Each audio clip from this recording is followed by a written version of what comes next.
Hi guys, so I'm gonna read the Human Torch versus Namor story in Marvel Mystery Comics number 9. So, yeah, this is what I've been. That's why I've been reading the Namor and Human Torch stories because it leads up to this. So, 22 thrill-packed pages. The city was rapidly being wrecked as the Submariner ran wild. Could the Human Torch stop this mad destruction? Read this amazing battle of two superhumans. That might be the first time the word superhuman was used. Maybe, I don't know. Human Torch versus Submariner. So Marvel Comics presents the Human Torch versus the Submariner, the battle of the comic century. 22 pages of sizzling, blazing action by Bill Everett with Gary Burgos with John Compton. Start now on the next page. The Human Torch versus the Submariner.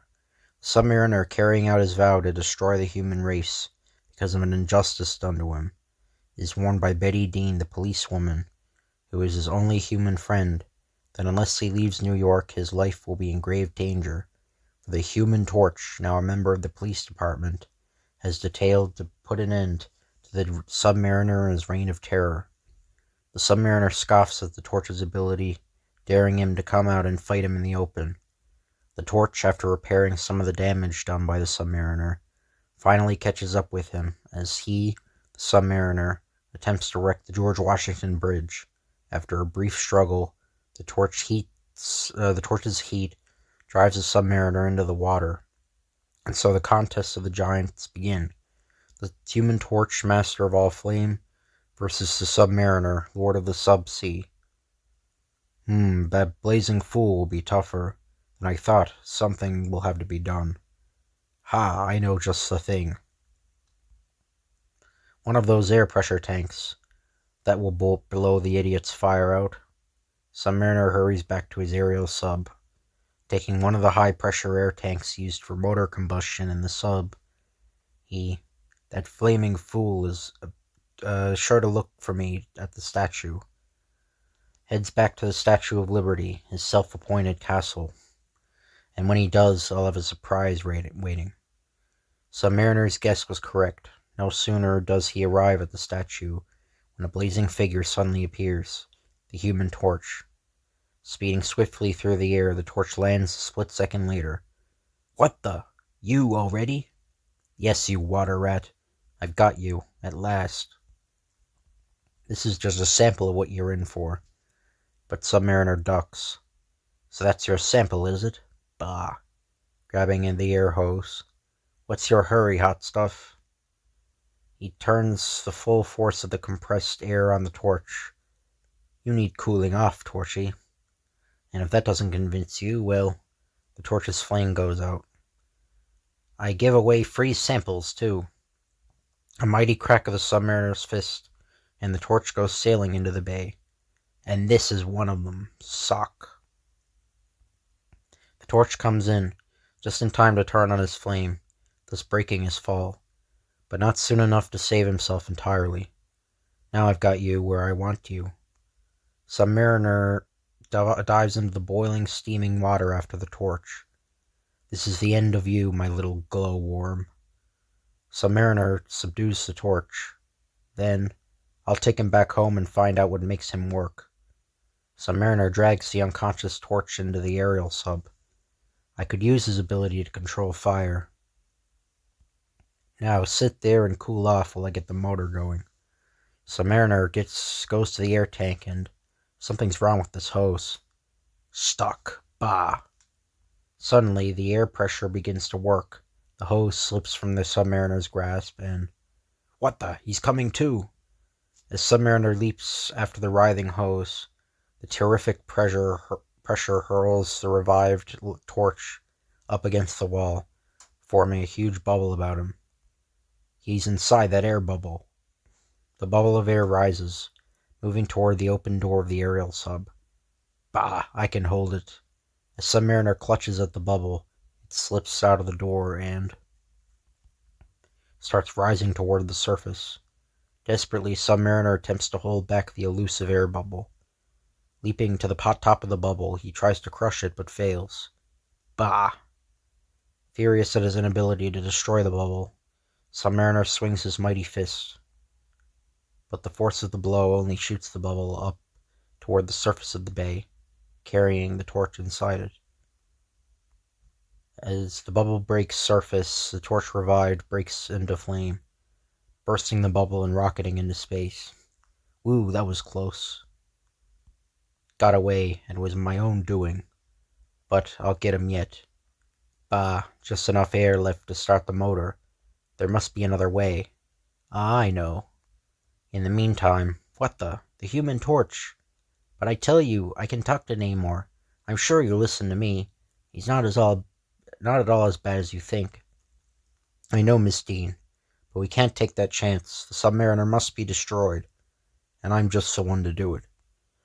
15 minutes later, Commissioner, switch on your television set. Torch, watch this. Watch what? This is my final warning. Get off my trail, Torch, or take the consequences. What? Wait. Can't. It's his job to get the Submariner. The Torch heads towards Radio City, and I'll take the consequences, and this time I won't fail. Burns through the sunroof. That guy again. Thank heaven, he threatened to kill me unless I televised him. Keeping off the floor so that his flaming body will not harm the studio, the Torch whirls towards Submariner. I've got you now, Waterbug. That's what you think. And you don't think much. Submariner suddenly leaps through the hole made in the roof by the entrance of the Torch. Then, come on, catch me. Don't worry, I will. Don't think you'll get away this time. Submariner heads towards the reservoir, and as the Torch hurls a sheet of flame after him, this is the end of you, my fine water moccasin. He dies, and the flames follow. The flames, obeying their master's command, completely cover the reservoir, thus trapping the Submariner in his own element. Now for the final touch. Where's your phone? I want to call the police. Right inside. You're the Torch, ain't you? Meanwhile, what's wrong? I'm choking. Unknown to the Submariner, the water contains chloride. Fighting its deadly effect on his system, he tries frantically to get above the flames. But the intense heat drives him back. Slowly but surely, the chlorine takes its toll. I'm getting weaker. Then, no longer able to combat the power of the chlorine, Submariner passes out. In the meantime, unaware of Submariner's predicament, the Torch has carried out his plan. Betty and the police commissioner's assistant arrive. Those army planes will fix him. Poor Namor. I hope you're right. The planes roar over the reservoir and bomb it. Boom. The terrific blast hurls Submariner out of the reservoir. Badly stunned but still alive, Submariner lifts himself groggily from the ground. As Submariner staggers to his feet, the Torch calls the flames from the reservoir. Then, you won't be so lucky this time. Those aerial bombs were my mistake. So we're even on that score. Go on, enjoy yourself. Submariner strikes, but his fist sails right through the Torch's flame. What the? The Torch leaps and circles Submariner with a ring of fire. Let's see you get out of that. There's only one thing to do. The intense heat of the flames draws a protective flow of water from Submariner's sprinkler system, and I've got to do it. His body armored with the flowing water, Submariner gambles. But as he flies through the flames, the wings on his ankles are badly singed, and he crashes to the ground. Ha! Go on, fire, stupid fool. You'll be more help than harm. My wings may be burned, but I can still jump. What the? As Submariner gets to his feet, a plane roars down at him, machine guns blazing. As the plane thunders by, Submariner makes one last tremendous effort. Blazes! That guy's got more lives than 7 cats. I can't use any fire while that pilot is still in the plane. Submariner climbs into the cockpit and out you go, bop. The Submariner's more human instinct suddenly comes to the fore. Whoa, killing that poor fool won't accomplish anything. I'll open his parachute. The pilot's bailed out. Now I can go after the Submariner in earnest. Like this! The torch hurls a ball of fire at the speeding plane. Hey! And it bursts in like a bomb in the Submariner's face. Here's another. The second ball of flame explodes harmlessly as the Submariner, dazed, zigzags the ship toward the river. Suddenly the torch shoots ahead and cuts the plane in half, but Submariner has seen him coming and dives into the water just in time to escape. Blazes, got away again. Something will have to be done about that firebug. But what? I know. There's only one way to lick him. Why didn't I think of it before? As Submariner swims away, let's see what the torch will do. That slippery eel. I've got to find a way to finish him for good. And find it fast. The torch lands in front of the police station just as Betty and the commissioner arrive. He says every bit as tough as you say, Commissioner. Any suggestions? Have you thought of chemicals? Why don't you leave him alone? I could persuade him to go away. That's too risky. Chemicals, blazes, I think you've got something there.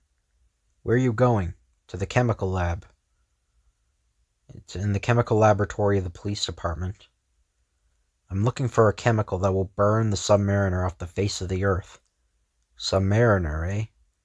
Here it is, just the thing, sulfuric acid. It'll burn right through the tough skin of his. Suppose he takes to the water. Torch, wait. Then heaven help him. The minute he touches water, he'll be blasted to bits. You can't do that. That's what you think. Fraser, where can I get enough sulfuric to turn the trick?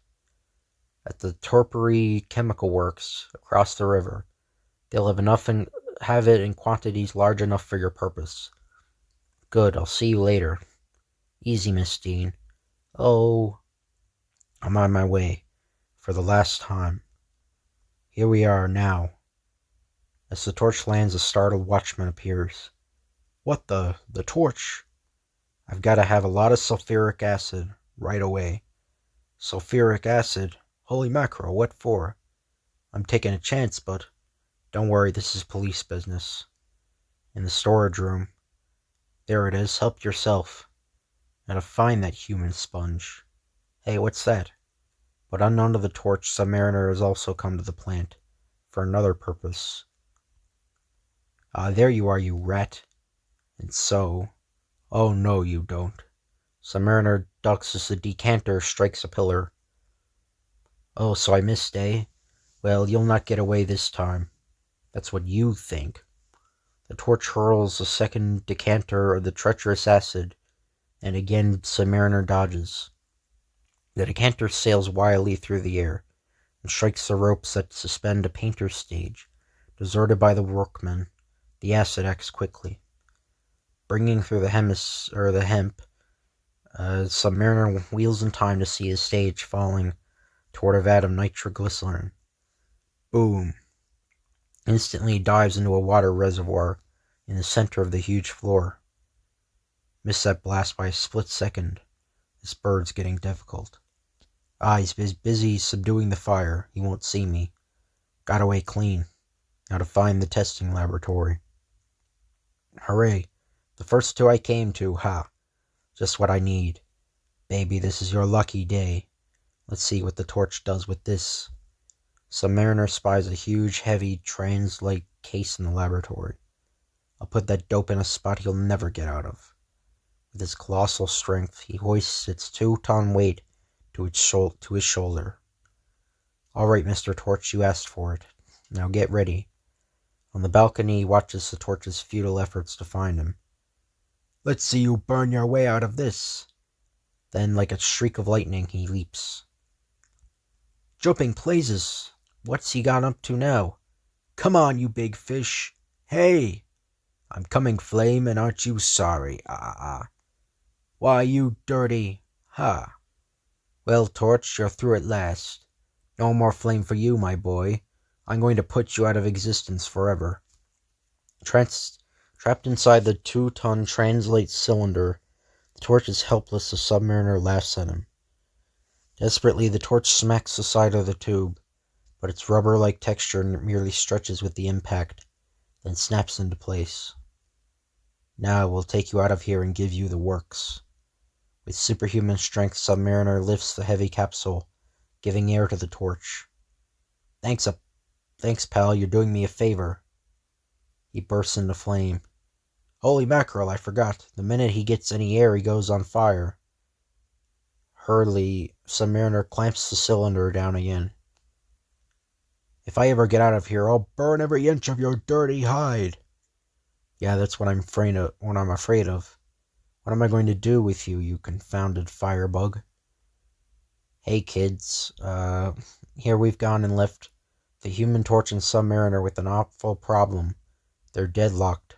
The Torch is helpless while confined in the translate tube, and Submariner can't get at him without endangering himself. Submariner can't leave the Torch, for someone may come to release him. What'll they do? What would you do? What's your solution? Watch for ours in the very next issue of Marvel Comics. So this next thing is just one page. It's in the next, I think number 10 this is. The Human Torch and the Submariner. Here it is, kids. The result of the most famous battle in comic magazines. The meeting of those two super characters in last month's issue of Marvel Comics. Let's take a quick look at the ending of last month's story. Remember, the Torch trapped in a translate tube was unable to escape. On the other hand, the Submariner was also in a tough spot. He couldn't move the tube to kill the Torch. For the minute the least bit of air entered inside, the Torch would burst into flame. Neither could Submariner leave the Torch there and go on with his vow to destroy American civilization. For if he left, workmen would be able to free the Torch by using a derrick on the tube, and Submariner's troubles would start all over again. In other words, it was really a complete deadlock. The Torch was trapped and the Submariner on the spot. We asked you what you thought they would really do, but here's what really happened. Now what? Got the tiger by the tail and can't let go. Stand where you are. You again. Take one more step and I'll... Namor, don't. Betty sizes up the situation. Listen to reason. There's nothing you can do. Call the whole thing off. I promise you, if you go away and leave us alone, the Torch will never bother you again. Submariner frees the Human Torch. You made that promise before, but this promise will be kept. I give you my word. Submariner goes to the door and turns to bid him goodbye. So long, Namor. You were a tough customer. Goodbye, Namor. Well, kids, that's the way it ended there. It was really nothing that either the Human Torch or Submariner could do to end it any other way. So turn now to the next page and follow the Torch in a new slam-bang adventure. Then read the Submariner story and see what happens to him. Don't forget the other exciting stories, though, in this issue of Marvel Comics. So yeah, that's the end of that story. Oh yeah, I will probably read the other stories in the Human Torch and the Submariner in this issue. It was a bit of anticlimactic ending, but anyway, I hope you guys enjoyed this video. If you could like, comment, or subscribe, that'd be appreciated. Thank you, and I'll see you guys later.